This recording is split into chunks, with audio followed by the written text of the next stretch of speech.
जय हिंद साथियों। स्वागत करता हूं आपके अपने YouTube channel PS defence study पर। साथियों, आ चुके एक नई वीडियो के साथ। आज हम बात करेंगे इस वीडियो के माध्यम से आप सभी के लिए जीके और जीएस के मोस्ट इंपोर्टेंट क्वेश्चनों पर डिस्कस करने वाले हैं, जो आपके एसएससी सीएचएसएल एग्जाम की दृष्टि से सभी क्वेश्चंस बहुत ही महत्वपूर्ण होने वाले हैं। आप सभी को पता है हमारे एग्जाम कंटिन्यू चल रहे हैं, तो जो हमारे एग्जाम है लास्ट हमारी 12 जुलाई तक चलने वाले हैं। तो उन सभी एग्जाम के अंदर जो आपकी शिफ्ट चल रही होंगी, उन शिफ्टों के अंदर हमारी वीडियोज के माध्यम से आपको सभी क्वेश्चंस देखने को भी मिल रहे होंगे। आशा करता हूँ आपका जो एग्जाम जा रहा है वो काफी अच्छा जाए, ताकि जो आपका भविष्य में है वो आप अच्छा यहाँ पर कामयाबी हासिल कर सके। तो देखो, वीडियो को शुरू करने से पहले आपको एक बात और बता दूं, जिसने भी हमारे चैनल को सब्सक्राइब नहीं किया, चैनल को जरूर सब्सक्राइब कर ले, ताकि जो भी वीडियो का जो लेटेस्ट नोटिफिकेशन है वो आपको फ्यूचर में भी मिलता रहे। और वीडियो को बिना स्किप बिना आपको पूरा अंत तक जरूर देखना है। ठीक है, तो वीडियो को शुरू करते हैं। तो आज का जो हमारा फर्स्ट क्वेश्चन है वो क्या है, देखिए। आनुवंशिक रूप से समान व्यक्तियों के बीच प्रत्यारोपण को क्या कहते हैं? क्या कहते हैं साथियों? इसको बोलते हैं क्या? आइसोग्राफ। ठीक है, तो बात करें इस क्वेश्चन के राइट आंसर की, तो इस क्वेश्चन का राइट आंसर आपका हो जाएगा ऑप्शन नंबर बी। बढ़ते हैं नेक्स्ट क्वेश्चन की तरफ। देखिए, नेक्स्ट क्वेश्चन हमें क्या दे रखा है, सेब में निम्नलिखित में से कौन सा मल पाया जाता है? हमसे क्वेश्चन के अंदर पूछा है कि सेब के अंदर निम्नलिखित में से कौन सा मल पाया जाता है? कौन सा मल पाया जाता है साथियों? मैलिक अम्ल। ठीक है, तो बात करें इस क्वेश्चन के राइट आंसर की, तो इस क्वेश्चन का राइट आंसर आपका हो जाएगा ऑप्शन नंबर ए। बढ़ते हैं नेक्स्ट क्वेश्चन की तरफ। देखिए, नेक्स्ट क्वेश्चन हमारा क्या है, स्तनधारियों में सबसे छोटी अस्थि कौन सी होती है? कौन सी होती है साथियों स्तनधारियों के अंदर सबसे छोटी हड्डी? ये आप सभी को पता है, स्टेपिज होती है। ठीक है, और स्टेपिज हमारी हड्डी कहाँ पे होती है? हमारी कान के अंदर पाई जाती है। शरीर की सबसे छोटी हड्डी हमारी जो स्टेपिज है वो हमारे कान के अंदर पाई जाती है। और अगर बात करें शरीर की सबसे बड़ी हड्डी की, वो हमारी हो जाएगी फीमर, यानी कि जांग की हड्डी। ठीक है, बढ़ते हैं नेक्स्ट क्वेश्चन की तरफ। देखिए, नेक्स्ट क्वेश्चन आ चुका है आपकी स्क्रीन पे। चित्र कानून किसके द्वारा प्रस्तावित किया गया था? किसके द्वारा प्रस्तावित किया गया था साथियों? ये हमारा डोबेनाइटर द्वारा प्रस्तावित किया गया था। ठीक है, तो बात करें इस क्वेश्चन के राइट आंसर की, तो इस क्वेश्चन का राइट आंसर आपका हो जाएगा ऑप्शन नंबर डी। साथ ही आपको एक चीज और बता दें, जितने भी हम आपको यहाँ पे क्वेश्चंस करवा रहे हैं वो सभी क्वेश्चन सभी एग्जाम की दृष्टि से बहुत ही इंपॉर्टेंट है। चाहे आप किसी भी प्रकार के एग्जाम की तैयारी कर रहे हो, चाहे एसएससी, दिल्ली पुलिस, रेलवे, पटवार, एनटीपीसी, सभी एग्जाम के अंदर साथियों ये क्वेश्चन यहाँ पे आपको देखने को मिलते हैं, और हम आपको प्रीवियस ईयर के क्वेश्चन भी यहाँ पे करवा रहे हैं। ठीक है, तो चलते हैं नेक्स्ट क्वेश्चन की तरफ। देखिए, दूरी का सूत्र क्या होता है? दूरी का सूत्र आपने छोटी क्लासों के अंदर पढ़ा होगा, 9th 10th 11th 12th में आपने देखा होगा। जो हमारा दूरी का सूत्र है वो आपका क्या होता है साथियों? गति इंटू समय, यानी कि गति का गुणा हम समय से करते हैं। ठीक है, तो राइट आंसर आपका हो जाएगा ऑप्शन नंबर ए।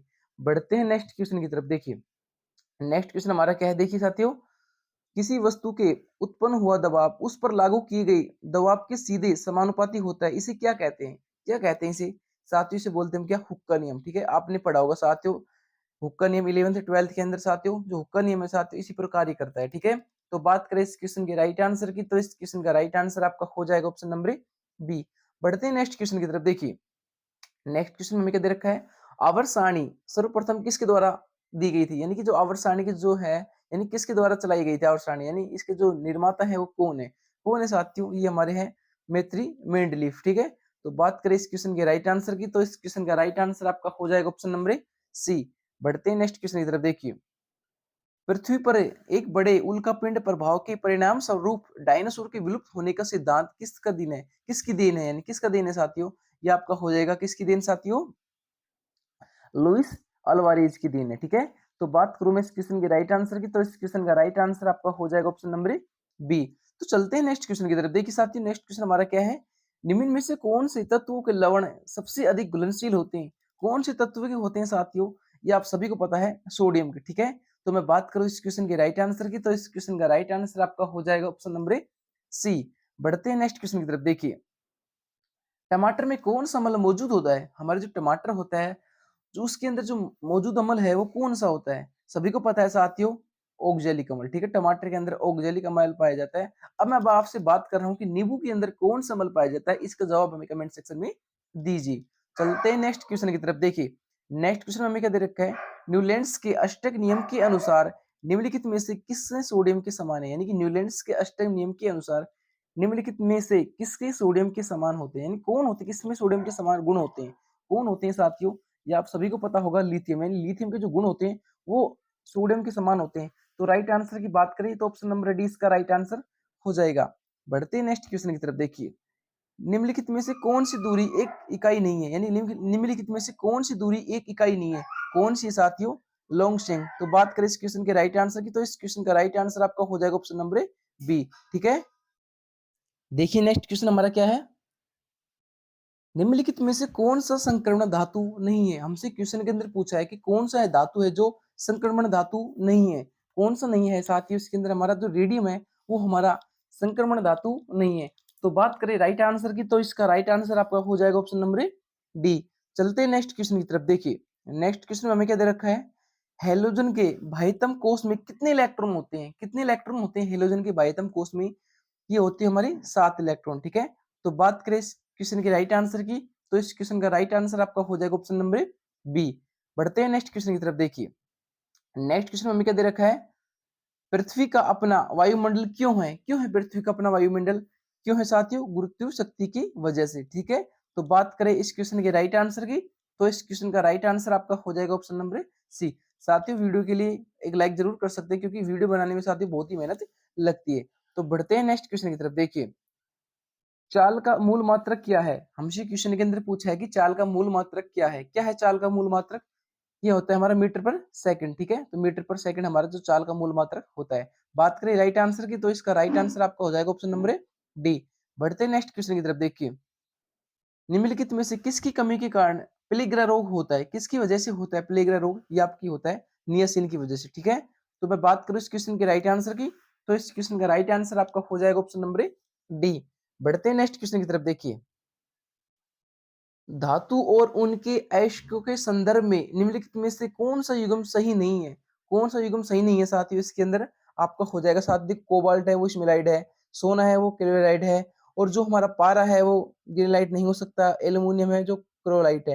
यानी कि जो हमारा पारा है वो ग्रेनोकाइट नहीं हो सकता। तो बात करें इस क्वेश्चन के राइट आंसर की, तो इस क्वेश्चन का राइट आंसर आपका हो जाएगा ऑप्शन नंबर सी। बढ़ते हैं नेक्स्ट क्वेश्चन की तरफ। देखिए उस एकमात्र धातु का नाम बताइए जो जीवाणुरोधी होती है। कौन सी धातु हो जाएगी आपकी? ये कॉपर। ठीक है, यानी कि जीवाणुरोधी होती है। बात करें राइट आंसर की, तो इसका राइट आंसर आपका हो जाएगा ऑप्शन नंबर डी। बढ़ते हैं नेक्स्ट क्वेश्चन की तरफ। निम्नलिखित में से किस विटामिन का वैज्ञानिक नाम कोबालिन है? यानी कि हमसे क्वेश्चन के अंदर पूछा है किस विटामिन का नाम है जो कोपलेमिन है? किसका नाम है साथी वैज्ञानिक का नाम? तो बात करें राइट आंसर की, तो विटामिन बी 12 का नाम हमारा क्या आ जाएगा? कोबालेमिन। ठीक है, बढ़ते हैं नेक्स्ट क्वेश्चन की तरफ। देखिए मानव हड्डी का मुख्य घटक क्या है? क्या है मानव हड्डी का मुख्य घटक? ये हमारा हो जाएगा कैल्शियम। यानी जो हमारी हड्डियां होती है वो कैल्शियम से बनकर मिली होती है, यानी मजबूती कैल्शियम की वजह से ही होती है। ठीक है, तो हमारा जो कैल्शियम होता है वो मानव हड्डी के लिए बहुत ही आवश्यक होता है, इसलिए जो हमारा प्रमुख घटक है वो हमारा कैल्शियम ही हो जाएगा इसका। ठीक है, बढ़ते हैं नेक्स्ट क्वेश्चन की तरफ। देखिए सबसे पहले जी यानी गुरुत्वीय स्थिरांक का मूल किसने दिया था? यानी मूल किसने निर्धारित किया था? किसने किया था साथियों? ये हमारा किया था किसने?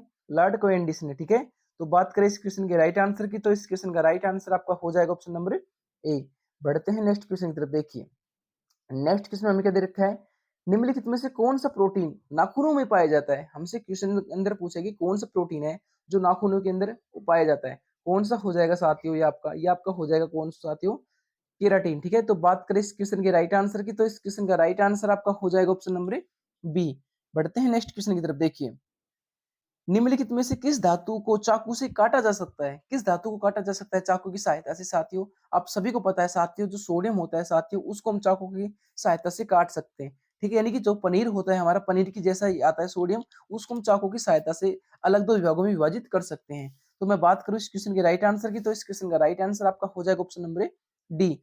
बढ़ते हैं नेक्स्ट क्वेश्चन की तरफ। देखिए ब्रेक लगाने पर वाहन को रोकने वाले बल को क्या कहते हैं? जब हम किसी गाड़ी के ब्रेक लगाते हैं तब हमारा वाहन क्या होता है? रुक जाता है।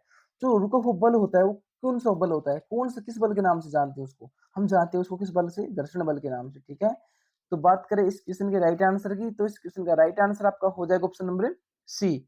बढ़ते हैं नेक्स्ट क्वेश्चन की तरफ। देखिए निम्न में से कौन एक तांबे का अयस्क है? कौन हो जाएगा तांबे का अयस्क? ये हमारा हो जाएगा चल्कोसाइड। ठीक है, तो बात करें इस क्वेश्चन के राइट आंसर की, तो इस क्वेश्चन का राइट आंसर आपका हो जाएगा ऑप्शन नंबर ए। बढ़ते हैं नेक्स्ट क्वेश्चन की तरफ। देखिए निम्नलिखित में से किस धातु में अधिकतम ताप चालकता होती है? किसमें होती है अधिकतम? ये आपकी होती है चांदी के अंदर। ठीक है, तो मैं बात करूं इस क्वेश्चन के राइट आंसर की, तो इस क्वेश्चन का राइट आंसर आपका हो जाएगा ऑप्शन नंबर सी।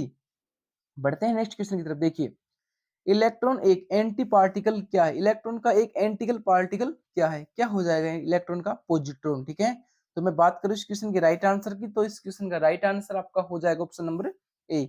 चलते हैं नेक्स्ट क्वेश्चन की तरफ। देखिए, कौन से संपर्क बल के कारण वस्तु की गति की अवस्था में परिवर्तन आता है? किस बल की वजह से आता है ये हमारा आता है घर्षण बल की वजह से, ठीक है।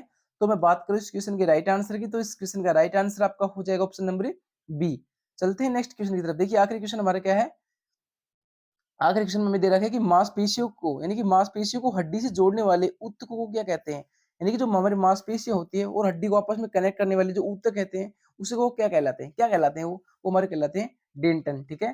तो बात करें इस क्वेश्चन के राइट आंसर की, तो इस क्वेश्चन का राइट आंसर आपका हो जाएगा ऑप्शन नंबर सी। आशा करता हूँ आपको सारे क्वेश्चन अच्छे से समझ में आए होंगे। तो आज की इस वीडियो में हमारे पास जीके और जीएस के यही इंपॉर्टेंट क्वेश्चन है, तो आपके एसएससी सीएचएसएल एग्जाम की दृष्टि से सभी क्वेश्चन इंपॉर्टेंट होने वाले हैं, चाहे आप किसी प्रकार के एग्जाम की तैयारी करें हो। और हमारे चैनल के माध्यम से आपको रेगुलर क्लासें मिल रही होगी, ताकि जो आपकी तैयारी है प्रत्येक एग्जाम की एक अच्छे और लेवल पर यहाँ पे हो सके, ठीक है। तो मिलते हैं किसी नेक्स्ट वीडियो के अंदर जीके और जीएसएस की क्लासेस से रिलेटेड। तब तक के लिए जय हिंद, जय भारत।